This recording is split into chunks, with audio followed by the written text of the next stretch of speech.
Satan veut nous aveugler à l'égard de toute la grâce et de toute la bonté de Dieu. C'est sa manière subtile par laquelle il cherche à mettre Dieu hors de sa place pour la prendre lui-même. C'est très clair. Lorsque nous y réfléchissons, et c'est exactement ce qui est arrivé. Dieu a été déposé et Satan a été mis à sa place. Et c'est exactement ce que Satan cherchait. Oui, il s'introduisit, comme il a l'habitude de le faire, en insinuant un doute à l'égard de Dieu. Puis il trouva une oreille ouverte, une oreille qui l'écoutait.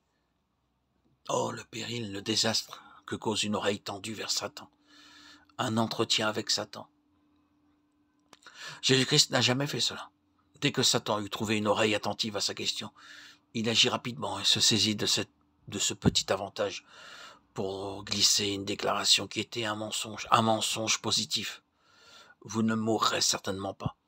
Il essaie désormais d'avoir recouru aux convictions, de faire entrevoir l'avantage superficiel, tout en enregistrant quelque chose plus profondément encore. Vous ne mourrez certainement pas, dit-il à Adam et Ève.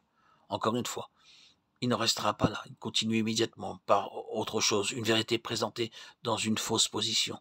Dieu sait que le jour où vous mangerez de ce fruit, vous serez comme Dieu, connaissant le bien et le mal. C'est parfaitement vrai.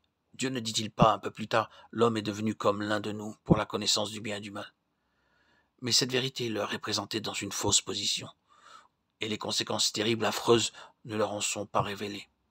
Ce n'est pas le fait de savoir qui est la question, c'est le fait de posséder une connaissance par un chemin contraire à Dieu, de connaître d'une manière qui nous sépare de Dieu, qui nous éloigne de Dieu, et qui éloigne Dieu de nous. C'est de connaître l'instigation de Satan qui a une intention subtile et dérobée de nous rendre indépendants de Dieu. Et dès que l'homme est devenu indépendant à l'égard de Dieu, Satan a assuré ainsi son but. Il est en première position, à la place de Dieu, sur le podium.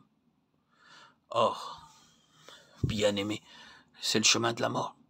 Et tout cela se résume en un seul mot. Le chemin de la mort est le chemin qui nous détourne de Dieu et nous fait tourner sur nous-mêmes et vers l'indépendance. Indépendance de jugement, indépendance de désir, indépendance de volonté. C'est pourquoi l'âme qui péchera est celle qui mourra. Pensée, cœur, volonté. Ézéchiel 18, 4 et 20. L'indépendance à l'égard de Dieu est le chemin de la mort. Avoir notre propre pensée, avoir notre propre jugement, tenir à notre propre position, nous attacher à nos propres conclusions.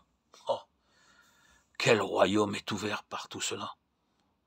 Cela touche à toute la question de la souveraineté du Seigneur Jésus dans l'Église, dont il est la tête et qui est son corps.